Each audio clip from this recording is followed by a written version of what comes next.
मैं डॉक्टर चंचल गर्ग, सहायकाचार्य, इतिहास विभाग, राजकीय कला महाविद्यालय, कोटा। आज का आपका विषय है राजस्थान का एकीकरण।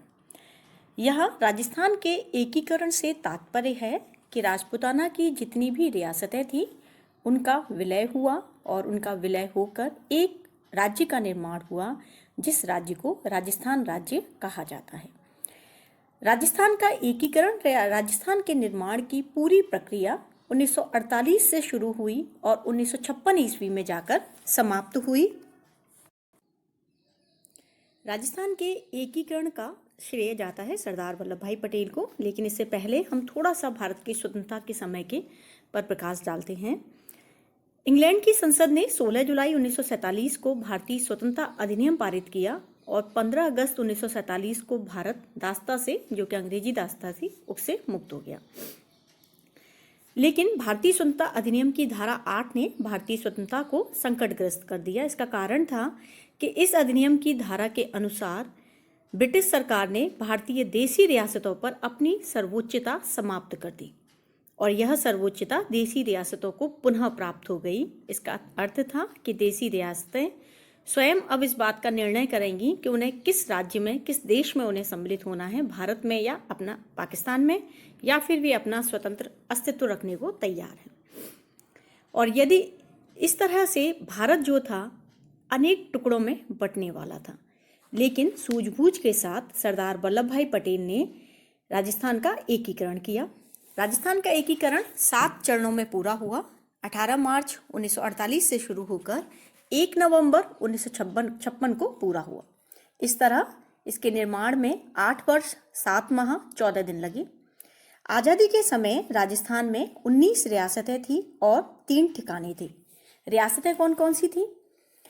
रियासतें थीं अलवर, बांसवाड़ा, भरतपुर, बीकानेर, बूंदी, धौलपुर, डूंगरपुर, जयपुर, जैसलमेर, झालावाड़, जोधपुर, करौली, किशनगढ़, कोटा, प्रतापगढ़, शाहपुरा, सिरोही, टोंक और उदयपुर।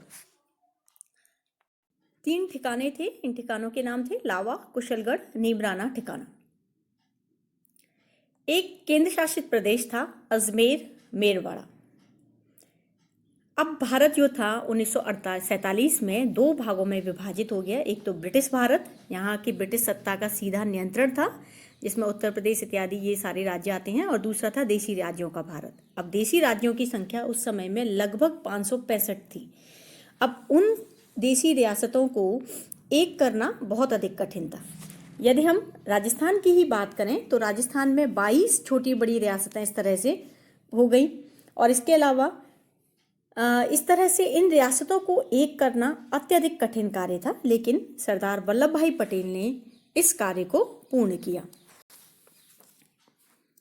अब करते हैं कि राजस्थान निर्माण के लिए प्रारंभिक प्रयास क्या किए गए, या एकीकरण के लिए जो योजनाएं बनी वो योजनाएं किस प्रकार से शुरू हुई, उनका प्रारंभ कैसे हुआ। सबसे पहले 1939 ईस्वी में लॉर्ड लिनलिथगो के आदेश से राजस्थान की रियासतों के नियुक्त ब्रिटिश अधिकारियों और रियासतों के शासकों ने इस संबंध में बातचीत की। वे चाहते थे कि राजस्थान की रियासतों का समूहीकरण हो जाए, लेकिन राजस्थान के जो राजा थे वो इसके लिए सहमत नहीं हुए, तो ये वहीं रुक गई। 10 जुलाई 1945 को जब इंग्लैंड में मजदूर दल की सरकार बनी तो ये निश्चित हो गया कि भारत में स्वाधीनता प्राप्त हो सकती है। तो अब रियासतें जो थी अपने भविष्य के लिए चिंतनशील हो गई। तो ऐसे में सितंबर 1946 ईस्वी में अखिल भारतीय देशी राज्य लोक परिषद ने यह निर्णय लिया कि राजस्थान की कोई भी रियासत अपने आप में भारतीय संघ में शामिल होने योग्य नहीं है, अतः समस्त राजस्थान को एक इकाई के रूप में भारतीय संघ में शामिल होना चाहिए। यानी कि इसने भारतीय संघ में शामिल होने की बात राजस्थान की रियासतों की कर दी। अब राजस्थान के राजाओं ने भी इस संदर्भ में प्रयास करने शुरू कर दिए, और राजस्थान के राजाओं में सबसे पहला जो प्रयास किया वो किया कोटा के महाराव भीम सिंह ने। कोटा के महाराव भीम सिंह ने इसके लिए प्रयास किया, लेकिन उन्हें कोई सफलता प्राप्त नहीं हुई। लेकिन उन्होंने इन प्रयासों को, जिस भी राजा ने कोशिश की, समर्थन हमेशा दिया। प्रत्यक्ष रूप से जो प्रयास किया वो प्रयास किया नवंबर 1946 में उदयपुर के महाराणा ने। उदयपुर के महाराणा ने राजस्थान के विभिन्न राज्यों के शासकों की एक बैठक बुलाई। इसमें उन्होंने गुजरात और मालवा के राजाओं को और उनके प्रतिनिधियों को भी आमंत्रित किया और इसमें उन्होंने सभी रियासतों को मिलाकर एक राज्य या एक इकाई बनाने का प्रस्ताव रखा। वस्तुतः इसका उद्देश्य सिर्फ इतना था, ये जानना कि राजा का मंतव्य क्या है, वो किस तरह से एकीकरण के बारे में सोचते हैं और राज्यों के विलय की जो संभावना है उन्हें तलाशा जा सकता है या नहीं। इसके पश्चात 23 मई 1947 को उदयपुर में दूसरा सम्मेलन आयोजित किया गया और इस बार महाराणा ने सभी नरेशों को यह चेतावनी दी जो वहां आए थे, गुजरात, मालवा इत्यादि के, कि जो अगर हम लोगों ने मिलकर अपने रियासतों की यूनियन नहीं बनाई तो सभी रियासतें जो प्रांतों के समकक्ष नहीं हैं निश्चित रूप से समाप्त हो जाएंगी। इस समय में जयपुर, जोधपुर और बीकानेर ये रियासतें सबसे बड़ी थीं, तो इन्हें छोड़कर सभी राज्यों के सभी रियासतों को मिलाकर एक राज्य बनाने का जो निर्णय था वो लगभग स्वीकार किया गया और इसी समय में संविधान निर्माण के लिए एक समिति भी गठित कर दी गई, लेकिन इसका भी कोई महत्वपूर्ण परिणाम नहीं निकला। इसके पश्चात जयपुर के राजा सवाई मानसिंह की स्वीकृति से वहां के दीवान सर वी.टी. कृष्णाचारी ने भी मध्य प्रदेश के राजाओं और उनके प्रतिनिधियों का एक सम्मेलन बुलाया और इस सम्मेलन में प्रस्ताव रखा कि प्रदेश की रियासतों का एक ऐसा संघ बना दिया जाए जिसमें हाई कोर्ट, उच्च शिक्षा, पुलिस आदि विषय संघ को सौंप दिए जाएं और शेष इकाई के पास रहे। एक तरह से यही नियम जो था वो आगे चलकर लागू किया गया, लेकिन उसमें विदेश, पुलिस, रक्षा व्यवस्था से संबंधित जो थे संचार वो बाहर संघ को दिए गए, अन्य आंतरिक मामले राज्यों के पास रहे। कृष्णामाचारी ने यह भी कहा कि यदि यह प्रस्ताव स्वीकार न हो तो एक अन्य समाधान है कि प्रदेश की जो रियासतें अपना पृथक अस्तित्व रखने की क्षमता नहीं रखती, वे पड़ोस की बड़ी रियासतों में मिल जाए। लेकिन आपको पता है राजाओं की महत्वाकांक्षा के सामने पड़ोस की रियासतों में मिलना ये अत्यधिक कठिन कार्य था, इसलिए यह भी पूरा नहीं हो पाया। इसी समय मारवाड़ी संघ फेडरेशन ने एक संघ की प्रस्तावना तैयार की कि राजस्थान के अतिरिक्त मालवा, ग्वालियर, हिसार, लोहारू, रोहतक, नाभा, पटियाला, गुड़गांव, पंजाब के कुछ हिस्से और दिल्ली मिलाकर एक संघ बना लें। के.एम. मुंशी ने भी बृहत्तर राजस्थान की परिकल्पना की जिसमें राजपूताना, गुजरात और मालवा को शामिल होने के लिए कहा गया। भोपाल के नवाब और नवानगर के जाम साहब ने मिलकर जाम संघ की योजना बनाई जिसमें राजस्थान और गुजरात, काठियावाड़ को मिलाकर शेष भारत से पृथक एक संघ बनाने की योजना थी। उदयपुर के महाराणा पर इस योजना का नेतृत्व ग्रहण करने के लिए जोर डाला गया, लेकिन बीकानेर के महाराज की सलाह मानते हुए उदयपुर के महाराणा इसके लिए तैयार नहीं हुए और वे भारत की संविधान निर्माती सभा के सदस्य बन गए। इस तरह से ये जो जाम संघ की योजना थी ये पूरी तरह से विफल हो गई। अब जब एकीकरण के लिए जब ये सारे प्रयास हो रहे थे तो ऐसे में स्वाभाविक था, जब भारत स्वतंत्र हुआ तो भारत के जो उस समय के जो शीर्ष नेता थे, जो स्वतंत्रता सेनानी थे, उन्होंने भी भारत के एकीकरण के संदर्भ में कुछ योजनाएं बनाई थी। अब इस योजना के अंतर्गत इन्होंने क्या किया था, इन्होंने 5 जुलाई 1947 को एक रियासती विभाग बनाया। इस रियासती विभाग के जो प्रमुख थे वो सरदार वल्लभ भाई पटेल थे और उनके सचिव थे वीपी मेनन। ये कहा जाए कि वीपी मेनन और सरदार वल्लभ भाई पटेल इन दोनों का ही प्रमुख रूप से हाथ था राजस्थान और भारत के एकीकरण में, तो यह गलत नहीं होगा। सरदार वल्लभ भाई पटेल को इसीलिए लौह पुरुष भी कहा जाता है कि उस समय की प्रतिकूल परिस्थितियों में उन्होंने बहुत संयम से और धैर्य से कार्य लेते हुए राजस्थान और भारत के एकीकरण को पूर्ण किया था। ये जो रियासती विभाग था, इस रियासती विभाग के अंतर्गत 2 प्रोग्राम बनाए गए। एक तो था अंगीकार पत्र जिसे हम इंस्ट्रूमेंट ऑफ एक्सेशन कहते हैं, और दूसरा था स्टैंड स्टिल प्रोग्राम यानी कि यथास्थिति समझौता, जैसा है उस स्थिति में समझौता कर लेना। यथास्थिति समझौते के अंतर्गत था कि नई व्यवस्था व समझौते होने तक भारत सरकार व राज्यों के बीच संबंधों की जो व्यवस्था है वो यथावत रहेंगी, जिससे एक शक्ति की सर्वोच्चता समाप्त होने और नई शक्ति की सर्वोच्चता स्थापित होने के बीच कोई शून्यता न आए। शक्ति की सर्वोच्चता का तात्पर्य था ब्रिटिश सरकार और नई शक्ति थी यहाँ भारतीय संघ, कि ये दोनों अपने आप ही ऑटोमेटिक उनके अधिकार भारतीय संघ के पास चले जाएंगे। राजपूताना समेत सभी देशी रियासतों ने इसको स्वीकार किया था, यानी कि स्टैंड स्टिल प्रोग्राम या यथास्थिति समझौते को स्वीकार किया गया था। दूसरा था इंस्ट्रूमेंट्स ऑफ एक्सेशन यानी कि अंगीकार पत्र। 1935 ईस्वी के अधिनियम के अनुसार इसे बनाया गया था। इसके तहत रियासतें 3 विषय केंद्र को हस्तांतरित करेंगी। ये 3 विषय थे विदेश, रक्षा और दूरसंचार। केंद्र सरकार को इन 3 विषयों पर कानून बनाने का अधिकार प्राप्त हो गया। केंद्र ने राज्यों की संप्रभुता का सम्मान करने का वचन दिया। साथ ही राज्यों पर से यह बाध्यता समाप्त कर दी गई कि वे भविष्य में भारतीय संविधान को स्वीकार करेंगे। राज्यों को मुख्य धारा में सम्मिलित करने व उनकी संविधान निर्माण की प्रक्रिया में भागीदारी सुनिश्चित करने के लिए केंद्र ने यह जोखिम उठाना स्वीकार किया। अगस्त 1947 तक इन दोनों समझौतों से भारत सरकार ने राजनीतिक क्षेत्र में स्थायित्व को प्राप्त कर लिया। स्वतंत्रता और विभाजन के फलस्वरूप आए तूफानों में इन समझौतों ने लंगर का कार्य किया। इनके अलावा एक और चीज थी जो रखी गई। स्वतंत्र भारत में सिर्फ वही रियासतें अपना पृथक अस्तित्व रख सकती थीं जिन रियासतों की आय 1 करोड़ रुपए वार्षिक थी और उनकी जनसंख्या 10 लाख या उससे अधिक थी। यदि ये मापदंड देखा जाए तो उस समय में जयपुर, जोधपुर और बीकानेर ये 3 रियासतें ही अपना पृथक अस्तित्व रख सकती थीं, वरना राजस्थान की सभी छोटी रियासतों का विलय होना अवश्यंभावी था। लेकिन ये जो रियासतें थीं, ये रियासतें जो थी, इनके समक्ष भी हमें कुछ समस्याएं देखने को मिलती हैं कि ये लोग भी इस चीज़ के लिए पूरी तरह तैयार नहीं। एकीकरण में बाधाएं क्या थीं, या एकीकरण, राजस्थान के एकीकरण से समस्याएं कौन कौन सी जुड़ी थी। सबसे पहली समस्या थी सर्वोच्चता की समस्या।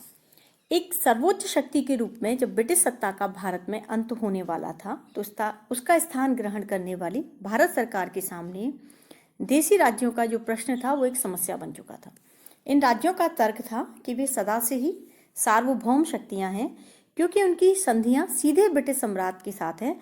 अतः उनकी यह संवैधानिक स्थिति उनकी इच्छा के विरुद्ध किसी भी अन्य सत्ता को हस्तांतरित नहीं की जा सकती है। अंतर्राष्ट्रीय मंच पर उन्हें कभी स्वतंत्र इकाई का दर्जा नहीं प्राप्त हुआ, लेकिन उन्होंने सदैव हर मैजेस्टिस एम्पायर के नाम से ही उन्हें संबोधित किया गया था। ब्रिटिश सरकार जब तक रही उन्होंने उसे हर मैजेस्टीज एम्पायर के नाम से ही कहा। इस समस्या पर स्वतंत्रता प्राप्ति के पूर्व से ही विचार विमर्श शुरू हुआ। कैबिनेट मिशन ने 1946 में memorandum of states treaties and paramountcy प्रकाशित कर स्पष्ट कर दिया था कि आगामी सरकार पर ब्रिटिश सरकार का इतना प्रभाव नहीं होगा कि वह उसे सर्वोच्च सत्ता के कर्तव्य का निर्वहन करने के लिए बाध्य कर सके।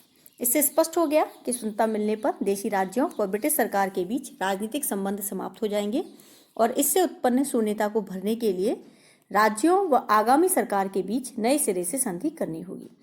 ऐसी स्थिति का सभी पक्षों ने स्वागत किया। केंद्र सरकार जहां इससे पूर्ववर्ती संधि व समझौते के पालन की बाध्यता से मुक्त हो गई, वहीं देशी राज्यों ने भी संतोष की सांस ली कि सर्वोच्चता और उससे जुड़े मुद्दे हस्तांतरित नहीं होंगे। उनके लिए विलय होने या स्वतंत्र होने का मार्ग खुला हुआ था। ये मैंने आपको पहले भी बताया कि स्वतंत्रता अधिनियम की धारा 8 के अनुसार ये निर्णय लिया गया था कि सर्वोच्च सत्ता समाप्त हो रही है और सर्वोच्च सत्ता समाप्त होने के बाद ये जो देशी रियासतें हैं ये अपने आप के लिए स्वतंत्र हैं कि स्वतंत्र रहें या पाकिस्तान या भारत में मिल जाएं।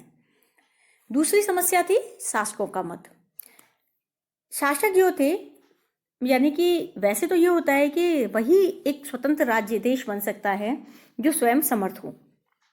राजपूताना के जो छोटे राज्य थे वो अपने आप को स्वतंत्र रखने के लिए तैयार थे। यहाँ केंद्र सरकार ने 2 प्रकार की घोषणाएं की थी कि घोषित और समर्थ राज्य।